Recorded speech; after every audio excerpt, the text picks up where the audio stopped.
Good morning, good afternoon, and good evening, wherever you are.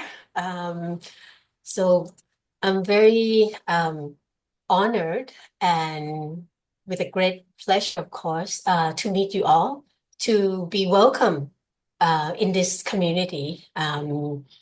My colleague, actually my former colleague, Ian Rigdon, is the director of the training I think team of the IMC, has also invited me to present lessons learned and insights from the work that I do in Thailand. Without further ado, may I share my slide here as well while talking? Um, okay. So as Dominic kindly introduced me, I like to share with you that the organization that I work for, the Center for Humanitarian Dialogue, is a Swiss-based nonprofit organization that works in conflict prevention, resolution, and somewhat, I would say, I really, I think, take my approach into conflict transformation, as you see in my presentation. We work around the world, and in Thailand, the Thai office is part of the Asia Pacific office, which is based in Singapore. Sorry, let me. And for today, I would like to share with you the experiences of how I use dialogue tools, interest-based negotiations to design inclusive dialogue process that address structural environmental conflicts and to foster new models of development for sustainable forest governance. So my sharing with you would be on these items, like the context of the climate conflict nexus Thailand, the conceptual framework that has been used to design the dialogue process, the methodology and the tools, and highlighting the interest-based negotiations a little bit to see how we can use it to find common ground among stakeholders. And then to present to you the case study of using payment for ecosystem services, which is actually I would say environmental economic mechanisms as confident building measures. And then we go to the discussion. You can ask questions and we can also exchange as peers. So first, can I ask if any of you have been in Asia region in the past 2 years, especially during the time of the heat? Yeah? No? Right.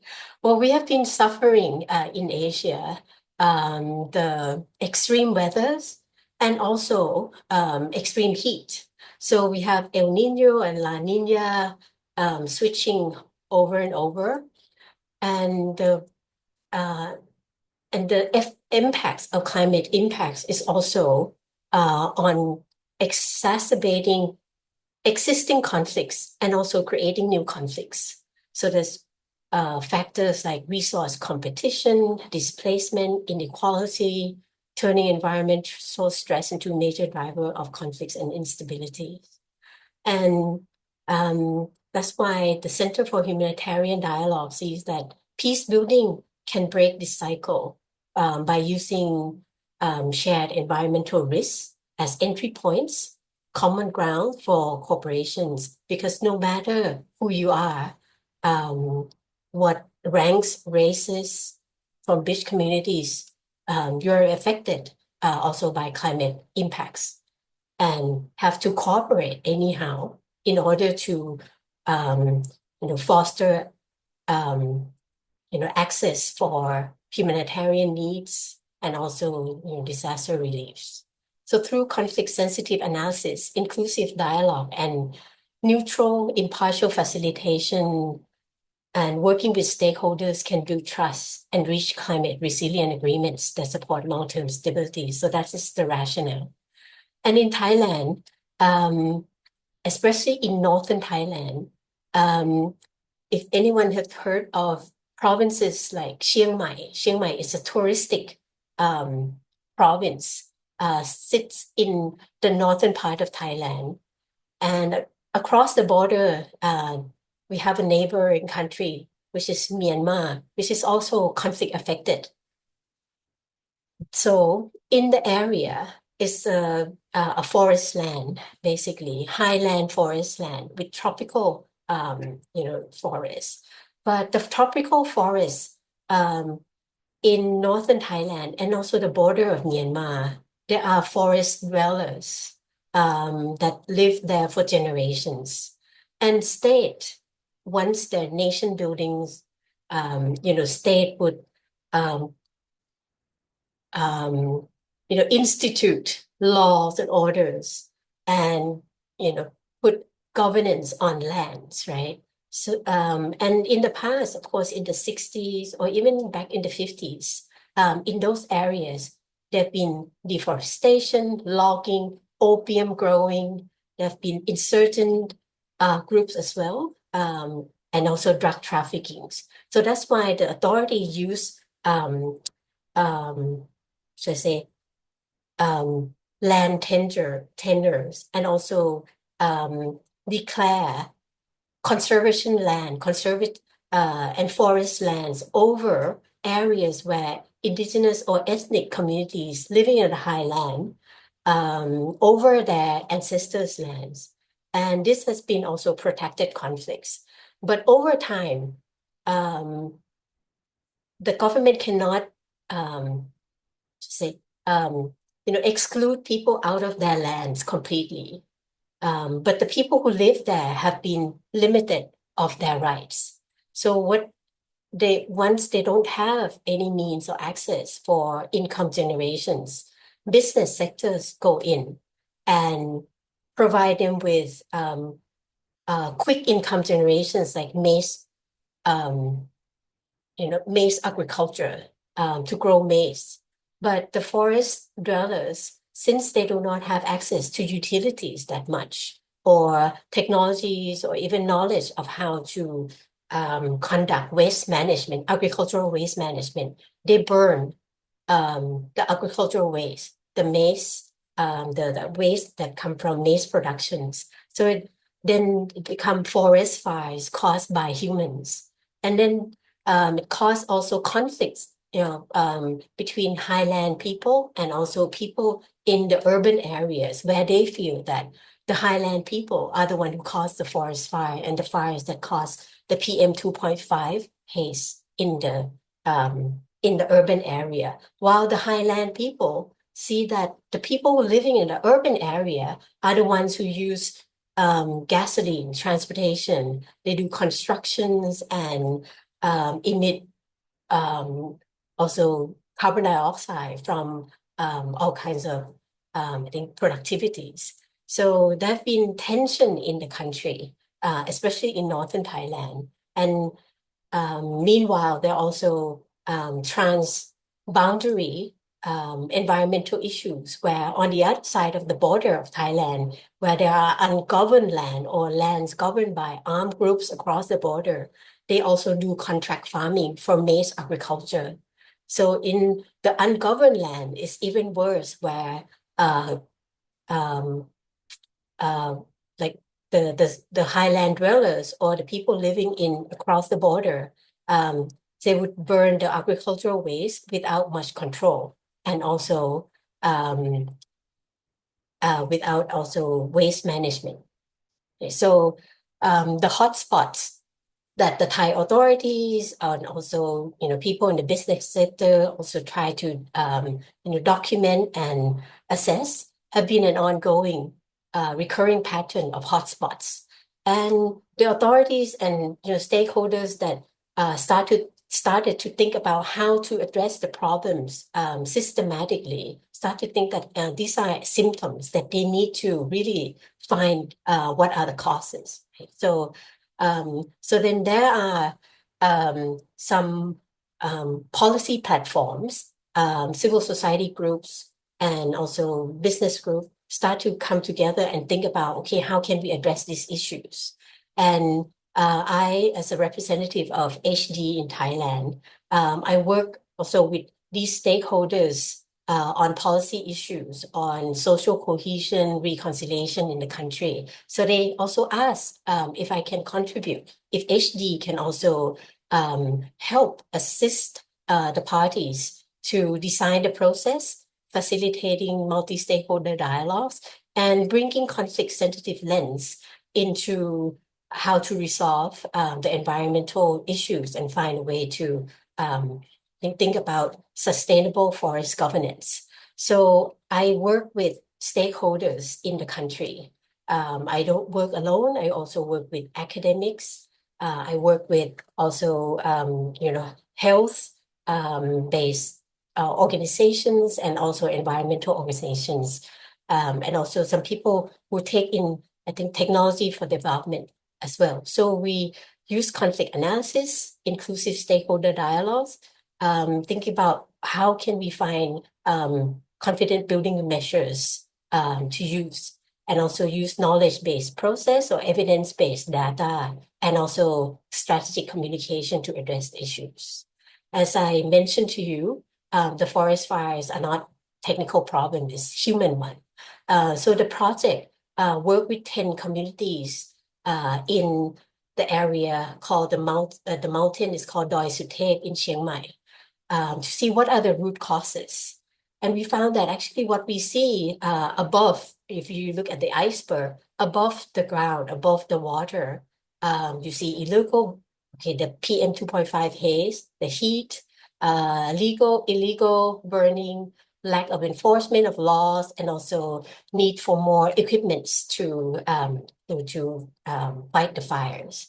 But then underneath it, there's also there's silo governance, there's weak regulations, and also, as I mentioned, protracted violence conflicts between state and highland ethnics over land rights and forest resources governance. So that's why this cycle has been a vicious one.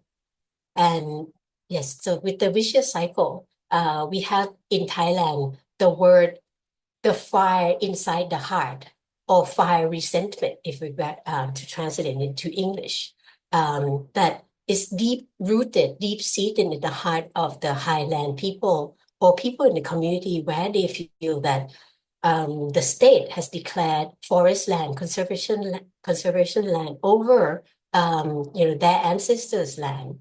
And if the state want corporations with them to controlling the fires, finding other income generation sources, why doesn't the state work with them more and treat them better? Okay, so there's issues like precarity. The community face deep insecurity, stigmatization. They've been labeled as the problem causers, and they feel powerless. They feel like they're being controlled. They're being guided. They're being told what to do, and laws have been enforced on them. There have been lawsuits against them as well, and the regulations for activities in what they can do in the highlands are very limited, and they feel injustice. So when state want their corporations, they would ignore or refuse or undermine state efforts. Sometimes the fires that have been lighted or fueled is out of frustration, is out of resistance. So we have to then think about, okay, what can be done if the root cause of the problem is beyond the flames, right? So the solution would have to be, okay, how can there be space for dialogue where the people in the community feel that they are respected, they can speak their minds. People can of different gender, of different ages in the community can also speak out, right? And then the group that I work with also think about to be for the solution, for the problems to be addressed sustainably. there should also be local mediators. We have to find also those whom the communities respect, those that will become the future of the communities, those that are we say the main should I say resources, or those who are the local mediators themselves in the communities, to be active in this platform, so that there can be effective and sustainable fire reduction, right? And dialogue is a tool to be, introduced and used instead of just lectures or just discussions that are in meeting rooms or official meeting rooms. We have to create a conducive environment for the communities to feel that they're listened to, they feel that the atmosphere is safe for them, that the facilitators listen to them, that reduce stereotypes, or how they feel that they have been stereotypes. And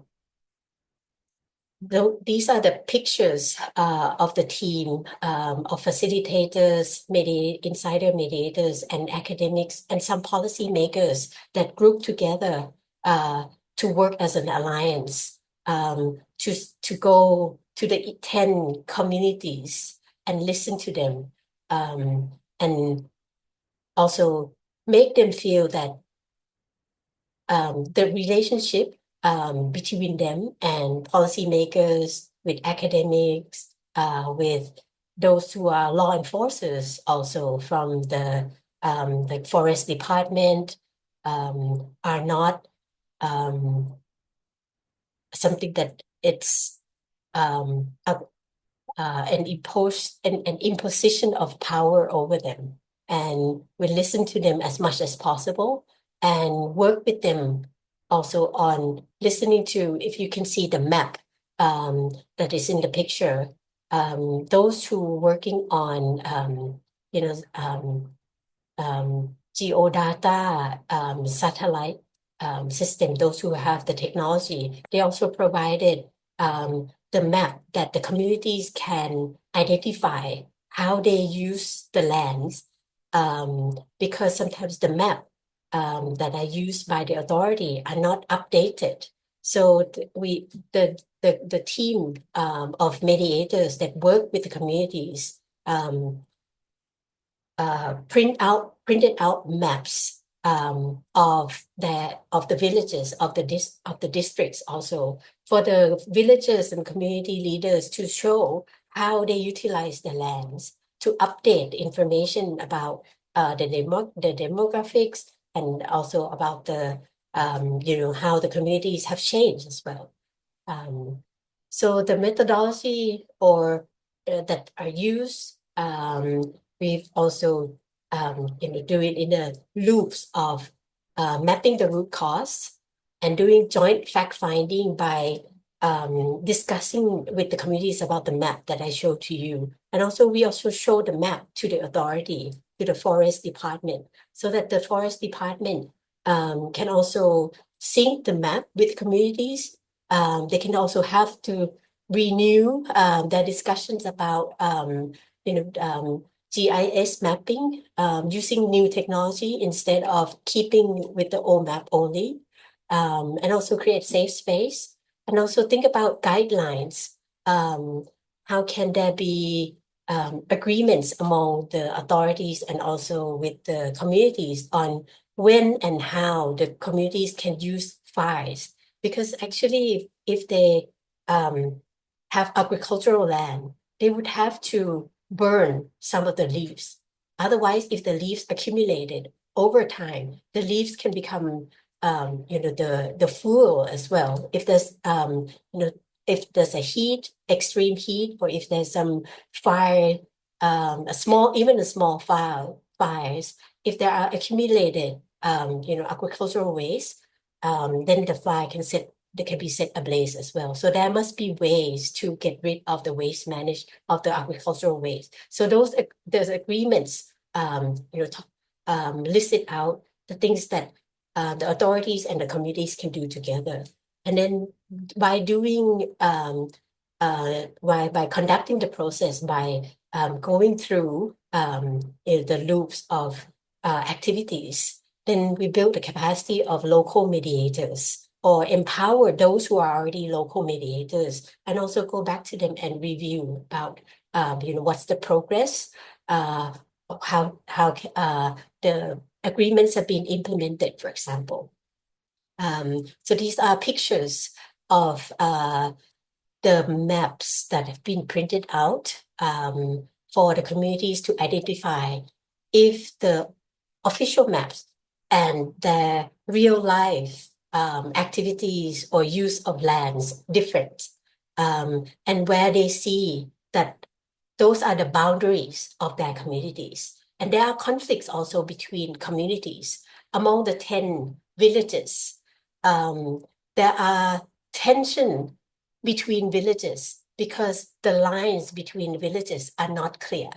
But in doing so, we also brought together the 10 communities to meet with each other so that they can agree principally, even though there's no official line drawn or the lines have not been legalized by the authorities, but we can establish communications between communities that live sometimes next to each other, but they don't know each other, or they have a forest firefighters team, but they are not often interact or meet each other.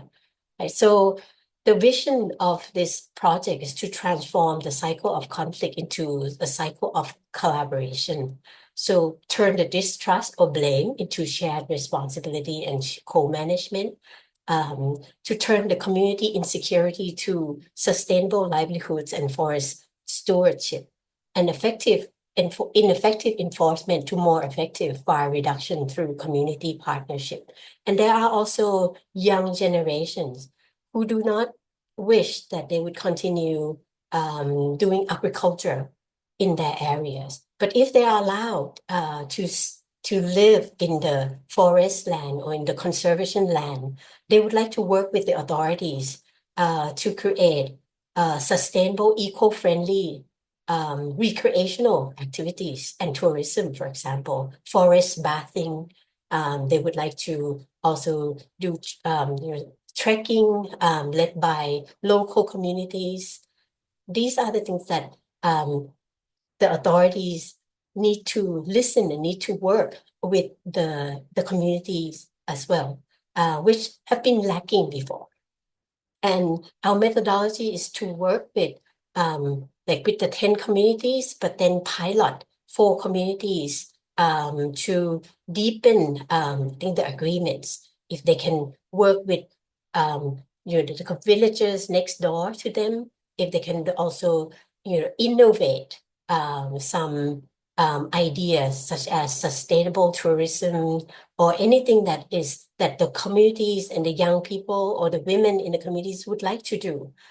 Some of them would like to grow organic coffee, for example, for income generation instead of growing maize. So they need to come up with those ideas and work with the authorities and also with private sector and philanthropy to also provide them with some incentives or seeds money for that they can start up new projects and new activities in that areas. So we use PIN. I think in this community, I think you must be familiar with the PIN, the position, interest, needs triangle. So with the position if you can imagine an iceberg, right? The position is something that is above the water where you can see what they say. The authority will say, stop burning. But the community will say, we must be allowed to burn. We need to burn some of the agricultural waste, but we will control it. And then underneath the water, those are the interests and the needs, right? Which we need to, as mediators, we need to deep dive into what are the motivations, what are the interests that we can find as common ground, right? And the underlying reasons could be, well, the authority would want to prevent the destructive fires. Actually, the communities want to do that too, because that's where they live, right? So, but they need to clear land for crops, for new crops, right? But then what are the underlying needs, right? Of course, it's livelihood. its security for land tenure, its respect and safety. And for the authorities, they want to do their job well. They want to also keep, their respect. They need to be, good state law enforcers. But how can they do that, right? So we brought them together to compare, I think, the pins of both sides and see what are the zone of potential or possible agreements, right? Yes, I think what we see between them is they would like to see healthy forests, safe communities, sustainable livelihoods, clean air for themselves and their children, and recognition and respect. So then I think, so over time of doing this for a year, we see that a comprehensive and as a methodology in terms of the pathway for this for the design of the process is to do a comprehensive analysis to see if we can replicate the model, scale up the corporations, and also to find the agreements for each communities with the authorities or communities to communities, and then help them to craft or come up with some guidelines for communities' conduct on forest resource management. And then think about, okay, how can they build local mediators to be able to resolve conflicts or problem and tension within the communities. So we work at multi-level. You see, like we also do roundtables with policymakers, legislators, business sector to see that if this is the problem, if we need some flexibilities over restrictions, we need new law. There's been a Clean Air Act legislative process in Thailand at the moment where those who are involved in this process are in the legislative branch, and also the business sector. They also would like to contribute to how to reduce the PM 2.5 haze by addressing the forest conflicts and forest fires. So the Thai Board of Investment have come up with investment incentives for the business sector. If they invest certain amount of money, they get, tax redemption. But they have to also provide some fund for the communities to buy equipments, to be able to implement some of the income generation projects within that the cooperatives, often the communities, would like to do. And you can also see that so the mediators do the groundwork with the communities, and on the below left side, that's the MOU sign between the authorities and the communities in Doi Suthep. And also we brought also some of the community leaders to speak in Bangkok, in the capital city of Bangkok, to speak to the business sector in a fundraising event. And what we see is, there's a shift also of the paradigm and also of the relationships among the stakeholders, where we see the local authorities and also the forest dwellers, the community leaders, and also policymakers, that to be able to address the issue sustainably and systematically, there should be a sense of shared stewardship, moving the cycle of conflict into a cycle of collaborations, empower the communities,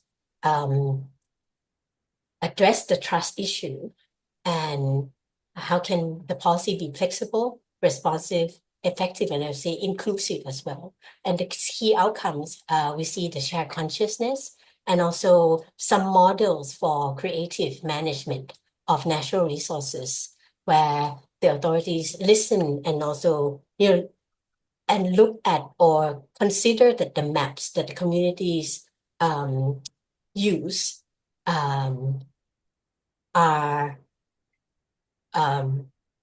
can be taken into the policy design, not only using the authorities' versions of the map that might have been done a long time ago. But of course, there are laws on forest governance, there are land rights laws where they need to discuss or find some flexibility where the communities can still live and use the resources sustainably. And but at this point, if anyone has any questions, you can also ask me before I go into the case study of using a development model or economic models as incentives or confidence building measures.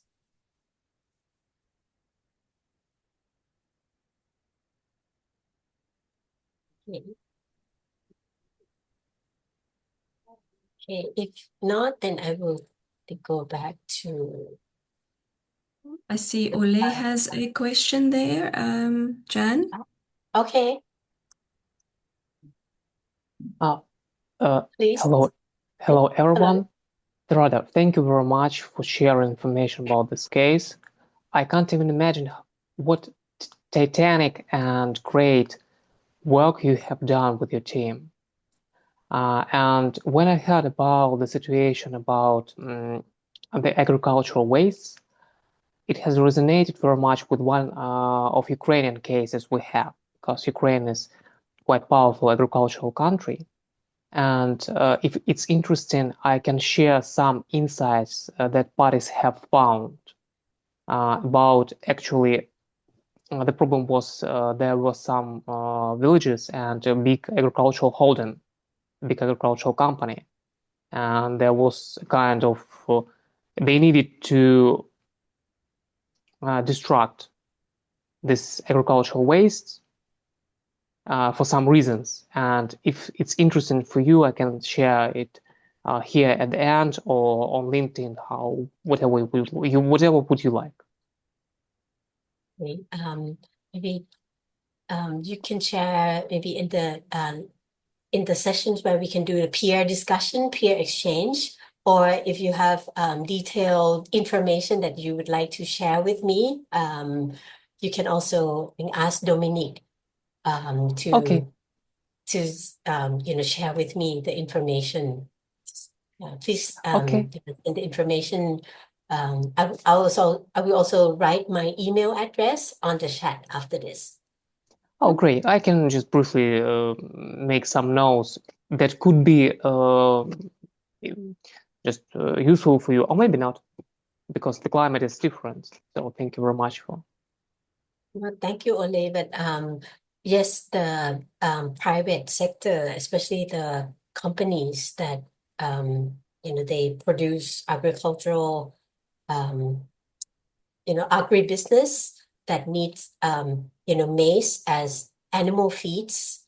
I think in this case in Thailand are the ones that are part of the stakeholders, are part of those who can that we engage with, that instead of being seen, being blamed as part of the problem, we ask them to be part of the solution, for example.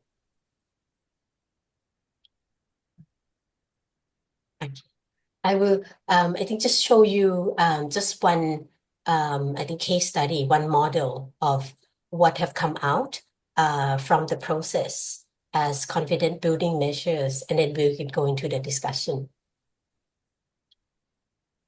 So as I mentioned to you that in some of the communities, about I think 2 to 3 communities that we work closely with, the community leaders are very active and would like to find new models of development, new models of income generation in their communities. And they would like to work with people outside of the community as well. So the economists in our team, refer to this mechanism called the payment for ecosystem services. Before, I have not heard about it. I thought another abbreviation like PES is like ESG. Is it like SDGs? But then when looking at it, actually, the development models have been used, or the mechanism have been used also to foster collaboration between like the state, private sector, and also communities.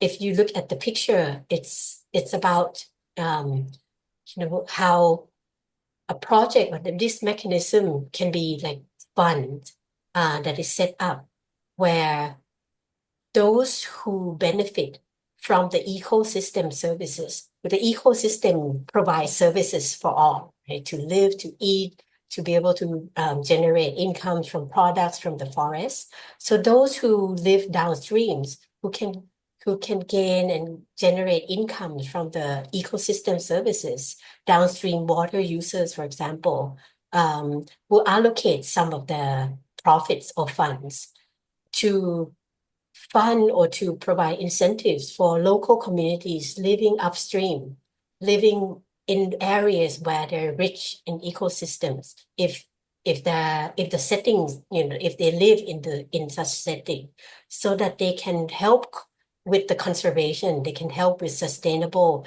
use of natural resources in areas, so that the natural resources or the ecosystem can still provide the service for the people downstream. So it's regenerative economic model. So in order to design or use PES scheme in that area, there needs to be also understanding of what ecosystem services in the area that they produce. What does it give? Biodiversity, for who, for what, and what kind of uses that people use in that area. Like in Northern Thailand, in the forest land, of course, there's air, water, oxygen, there's food and biodiversity. Right? So those ecosystem services should be valued as these are something that needs to be regenerated. So the supporters are those who are the beneficiaries. So we engage with the beneficiaries, those who run the agribusiness, those who run different types of businesses, water, production companies, for example. And then we work with organizations, or HD itself also partner with some organization as third-party facilitator, so that we work with the communities and the business sector, and also ask the authority to facilitate, to help making it happen by coming out with some measures, with some regulations, so that it allows a conducive environment, and also the regulations for collaboration and of arrangement to happen, so that the communities can get some funding to start some new initiatives, or buy some equipments that they can manage the fires more effectively, for example. And so this is the stakeholders mapping in the payment for ecosystem, as I showed you, for the government, because their want is effective, constructive governance through public-private partnership. For the business, they want long-term investment for sustainability also, and tax incentives. For farmers, local communities, they want access to income, land rights, utilities, and they want to participate in also preserving the natural resources. And the citizens, the concerned citizens, those who have been affected by PM 2.5 haze, also would like to have some say and also some contribution in it as well. So the PS, the payment for ecosystem services framework, that we work with people in the 2 or 3 villages in the 10 villages, that we then work with them on different phases to do preparation, needs assessment, and implementation phase, to design with them that, okay, if they're given, if there's some budget for them, what they would like to do, they have to set goals, set plans, and how can they set up mechanism to monitor and assess the impacts as well. And that sets the condition for the next phase. Then they might be given more fund, and they may have to also think of new ideas and think about finding new resources to maintain their operations through the projects. And of course, there needs to be also, I think, governing systems in this. So there's governing board to govern the fund. There's monitoring mechanisms. There's third-party organization that works in between, and that's the reporting. And also the business and the philanthropy organizations are the ones who support with the funding. And they also do site visits and engage and interact with communities and other stakeholders in the scheme as well. And what have been what are I think the outcomes, the outputs that we look at are carbon sequestration, water holding, and biodiversity. In Thailand, we have a government agency that does the calculation of the ecosystem services also, and we also bring them to work within the scheme. And we also then come up with a campaign on forest guardians, which is crowdfunding, and also use it for fundraising activities to raise fund as part of this payment for ecosystem services fund, where the communities can come up with new activities like sustainable resource management, agricultures, like growing coffee under the trees, and also creating recreational activities that are eco-friendly. And the success has been that in one of the villages, Ban Mae Sa Noi, 70% of fire was reduced in 2024. And lessons learned would be, well, climate action can be a common ground pathway to peace also, where from lessons learned is, there should be balance between technical and political, should I say, mindsets also. Using scientific approach can be tedious and very technical, where sometimes there needs to be translators or translation of scientific languages for the communities to be able to interact, to relate, to understand. And also there needs to be translation from what the community says also to policymakers and for technical experts as well, so that and sometimes when we work with researchers, they come from different fields: economics, nature-based, natural, and like environmentalists, and also sociologists and legal experts. The languages need to be, I would say, mediated, not to be translated into common language as well. And so that's why they need to be also tailored the framing to the context. And also the distinguish between climate and environment needs to be clear as well. Because sometimes people see that impacts that they are facing. What is it really? Is it climate or is it environmental? And then these two are distinct. And also ensure that there's inclusion, engagement with local communities. There are layers and complexities within communities also. So you need to spend time, you need to know who to talk to, and see how can you build trust among those who may not trust each other. So there needs to be sometimes people who are in the communities who can be the local mediators as well. The key findings would be to build corporations, right? Share narratives, share consciousness, and also bring women, bring youth to the discussions, so that they can use this opportunity to voice through the platforms. And also, since inequality, poverty were the issues in this context, there needs to be some monetary financial incentives, but the financial incentives or monetary support needs also be some governing system to have board of governors to govern the fund, to have code of conduct, transparency and monitoring, and also I think ongoing I think learning loops so that it can be lesson learned and improvement of implementation. So so that's all of my slides. So if you have any questions, please do not hesitate to let me know. Thank you, Jan. I'm just looking at the chat. There's a few I'm questions looking that at came it now through. too.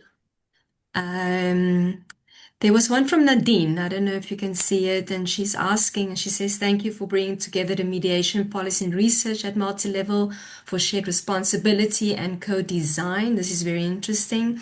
Is the project still ongoing, and how can it be successfully continued in the future in the spirit of shared stewardship? How are the mediators paid? Is a question from Nadine. The process is still ongoing because now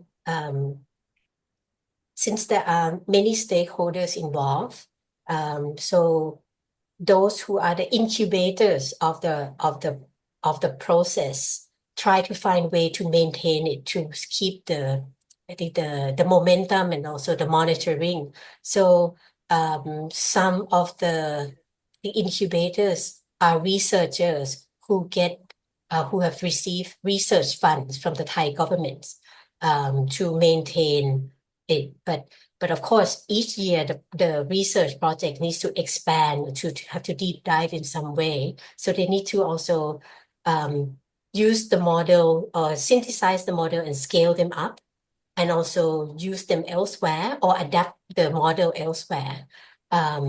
And for the payment for ecosystem services, now it's become a project for a non-profit organization. Actually, they are a social enterprise. So this social enterprise is still doing the fundraising and expanding areas of work. So not that they have the forest guardians, now they have the sea guardians. They do it in the coastal areas as well, but using multi-stakeholders cooperation and agreements to restore the biodiversity and also to, I think, measure the ecosystem services gains. Yes.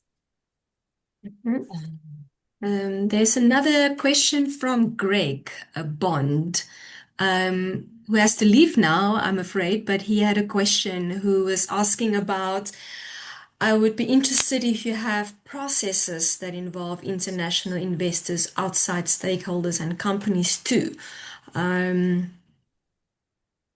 But it seems like he might have left now as I was just reading the question. But that was a question from Greg Bond. Okay. All right. If you could pass my answers to him. There is a international, or I would say international philanthropy organization. I may not remember the full name, but the abbreviation is ECCA, ECCA, that support part of the, I think, PES fund. And then I think most of I think since we just started this year, so the main, I think, investors or donors are now from Thailand-based companies. But also with our fundraising, with the crowdfunding, I may not know all if the funds come from elsewhere also, but at least one foundation, which is ECCA, is a family foundation from Denmark, which invested as well. There's another question also from Marlon. He's asking, what role, if any, does indigenous knowledge play in this process. You have often mentioned local communities, but indigenous cultures and their knowledge, as well as their ancestral rights to the land. There's a Yes. question for Marlon. Okay, I see the questions too. Thank you very much for asking. I had to admit that I went too quick also on my presentation. But when I mentioned the local communities in those areas are highland forest dwellers that are indigenous people in Northern Thailand. They are called the Hmong Hill tribe and the Karen Hill tribes. And in the pictures that I showed you, they may not wear their ethnic you know shirts and costumes, but there are indigenous people who've lived there, and also they migrated so from China and from Myanmar into the area maybe 100, 200 years ago. And they have been part of the Thailand's state as population. So they have to, of course, be part of the, I think, regulate in the regulatory system, which their lands have been declared as, states, forest lands and conservation lands, right? But they still keep their identities very strongly and still stick together. And I did not actually show you that there were also in between the period of the projects, there were times where they gathered and protested in front of the provincial hall also, because they feel that the forest department was going to impose another law which restrict more rights for them to live on the land, like to limit that if they have lands elsewhere, they will have to leave the forest lands. They cannot keep their ancestors' land, for example. But I would say that through the discussion that we have on, fire management, they get to interact more with the forest department authorities. So there are negotiations in between, even though, what I presented to you is the framing is about managing forest fires, finding, I think, new income generation, schemes. But actually, during the time, they were negotiating about, their rights to stay, their rights to live in the land.